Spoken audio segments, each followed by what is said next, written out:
Bonsoir mesdames, messieurs et bienvenue à cette chaîne Azania African, présentée par votre humble serviteur Basile Téné. De quoi est-ce que nous allons parler aujourd'hui? Nous allons parler du système de pensée francophone. Et cela revient à la question globale de savoir comment est-ce que les francophones à travers la planète réfléchissent. Est-ce qu'ils réfléchissent toujours de la même façon? Si vous avez une réponse, suivez cette vidéo jusqu'au bout pour tirer des indices ou pour en rajouter dans les commentaires. Si vous n'avez aucune idée, suivez également cette vidéo jusqu'au bout pour comprendre comment est-ce que les francophones à travers la planète réfléchissent.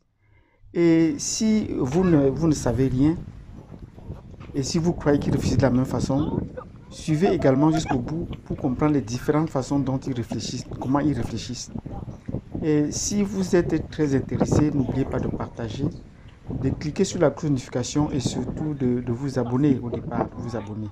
Abonnez-vous pour qu'on soit plus nombreux à partager nos idées et à nous comprendre davantage afin d'établir les ponts et les dialogues entre les francophones. Donc c'est ça également l'objet de cette plateforme, d'établir les ponts entre les francophones, ensuite des francophones vers les autres. Et sur ce, nous allons commencer dans un instant. Installez-vous confortablement et à tout à l'heure.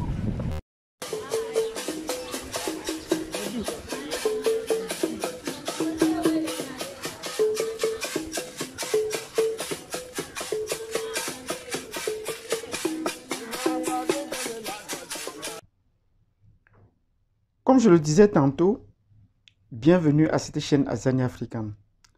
Comment est-ce que les francophones à travers la planète réfléchissent-ils? Quel est leur système de pensée? Vous savez déjà que peut-être ils parlent de façon très différenciée à travers les planètes, à travers les différents espaces géographiques. Tout au long de l'histoire, les accents ou les vocabulaires ont varié. Ça se comprend. Mais pour mieux comprendre davantage cela, il était important qu'on revienne sur les systèmes de pensée. Qu'est-ce que nous entendons par les systèmes de pensée? Parce que nous avons déjà au départ, hier, posté une vidéo sur les systèmes de pensée des Français et des francophones en Europe. Mais j'ai reçu des coups de fil me disant, qu'est-ce que tu entends par des systèmes de pensée? Et cela me pousse donc à revenir aujourd'hui cette vidéo pour dire ce que j'entends par les systèmes de pensée. J'entends par système de pensée la façon dont un individu communique avec lui-même, élabore sa façon de réfléchir. Comment est-ce qu'il a étudié, comment est-ce qu'il communique avec lui-même, comment est-ce qu'il entend les choses, comment est-ce qu'il perçoit. Et quand le soi avec lui-même, quand la réflexion avec lui-même est établie, il établit ensuite une communication avec les autres. Comment est-ce qu'un francophone établit la communication avec les autres? Est-ce que ce qu'un francophone dit, un autre francophone le perçoit de la même façon? C'est ça donc une communication, les dialogues. Et ce dialogue peut être verbal, il peut être écrit. Et comment est-ce que donc les francophones interagissent entre eux? Est-ce qu'il y a une différente façon d'approcher la communication entre eux? Est-ce qu'il y a une différente façon de parler entre eux? Bien évidemment, nous allons voir que ces différentes façons de communiquer entre francophones varient en fonction des vocabulaires. Il y a des vocabulaires qui sont particuliers à certains espaces géographiques et qui ne sont pas aussi importants, qui sont désuets dans d'autres espaces géographiques. Donc, c'est ce que nous entendons par les systèmes de pensée. Comment est-ce qu'ils comptent? Pour être plus pragmatique, si je prends le cas en Afrique, comment est-ce qu'ils comptent? Si je prends le cas des Burundais, vous allez comprendre qu'ils comptent souvent en utilisant les 90, les 70. Et ça, c'est lié à la façon dont ils ont appris le français. Et le français du Rwanda, du Burundi et de la République démocratique du Congo viennent du français de la Belgique. Et c'est la Belgique qui l'a inculqué cela. C'est la raison pour laquelle nous avons commencé par élaborer les systèmes, chercher à comprendre les systèmes de pensée des pays européens, les francophones d'Europe, qui ont colonisé ensuite le reste de la planète. Donc, nous avons mis en place le système français, nous avons vu le système belge, le système luxembourgeois, le système suisse roman et le système monégasque. C'est vrai que les systèmes qui n'ont pas trop participé à la colonisation ne seront pas tellement pris en compte parce qu'ils n'ont pas un impact au-delà de leurs frontières. Mais pour les systèmes français, belges et suisses, nous connaissons la raison pour laquelle les Suisses, on peut avoir ils sont au moins connus pour leur système bancaire très efficace à travers la planète. Cela a un impact sur la planète, même s'ils n'ont pas participé activement à la colonisation, mais au moins, ils sont dans tous les financements.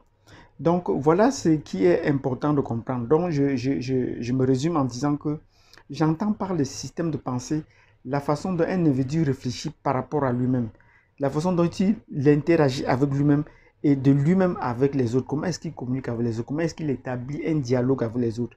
Quels sont les vocabulaires qu'il utilise? Est-ce que sa syntaxe est toujours la même avec l'autre? Est-ce que et comment est-ce qu'il communique avec un ensemble, soit de façon verbale, soit de façon écrite, et soit au niveau populaire, soit au niveau académique? Comment est-ce que les différentes façons de penser, de communiquer se font entre les francophones d'abord, les Français, les Belges et les Suisses, pour ne prendre que ceux-là d'abord en Europe? En ce qui concerne les Français, comment est-ce que les Français communiquent? Vous savez que la langue française, entre les Français eux-mêmes, et c'est ça, c'est très intéressant de voir comment est-ce que pendant la campagne électorale, les campagnes électorales, les Français communiquent entre eux. Ils ont souvent ce mot qui revient, euh, ils appellent leur propre langue la langue de bois. Donc c'est une langue qui dit une chose et dit son contraire en même temps.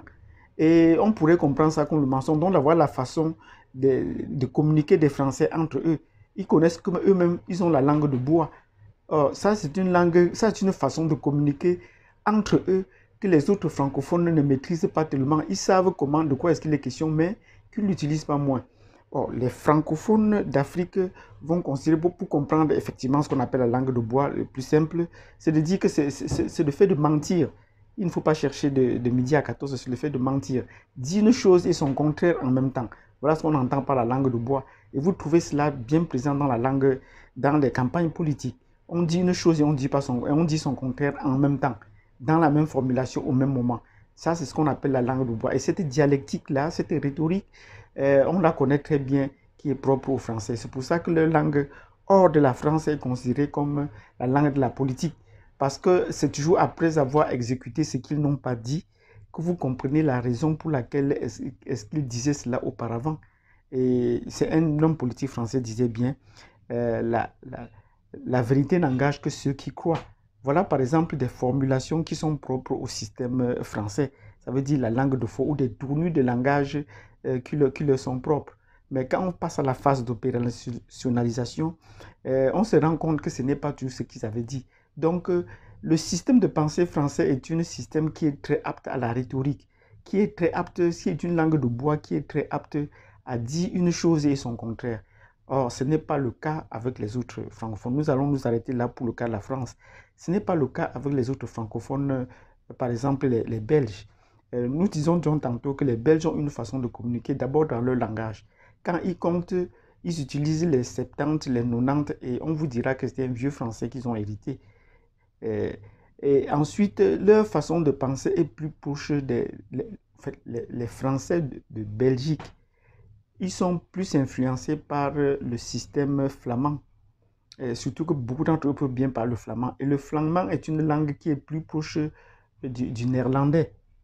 Et le néerlandais est une langue anglo-saxonne, est une langue saxonne qui est plus basée sur le système de pensée allemand.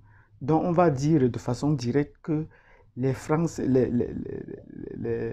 les Français de Belgique, les francophones de Belgique, parlent dans un système de pensée allemand, même s'il faut que ça transite par le flamand, le néerlandais, avant de retrouver le système de pensée allemand, parce que l'Allemagne ou l'allemand est la langue la plus parlée en Europe, et ce qui fait que leur système de pensée également est le plus répandu. Tous les voisins sont bien influencés par cette façon de penser.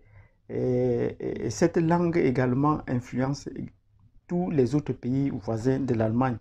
Nous avons également pris le cas de la Suisse romande. En Suisse, on parle le français à Genève, par exemple, mais la façon de penser des Helvétiques, des Français de Suisse, se fonder sur une façon, sur un système de pensée. La façon de penser, de parler est fondée sur un système de pensée qui est plus proche de l'allemand. Et je vous ai pris un exemple, comme par exemple les cas concrets, par exemple en Géodésie, leur propre système métrique est légèrement différent de celui, est différent, même pas légèrement différent de celui des Français. Leur système cadastral, leurs expressions qu'ils utilisent, la façon de faire des calculs, c'est carrément différent. Mais ce système de calcul, on le retrouve plus dans le système allemand.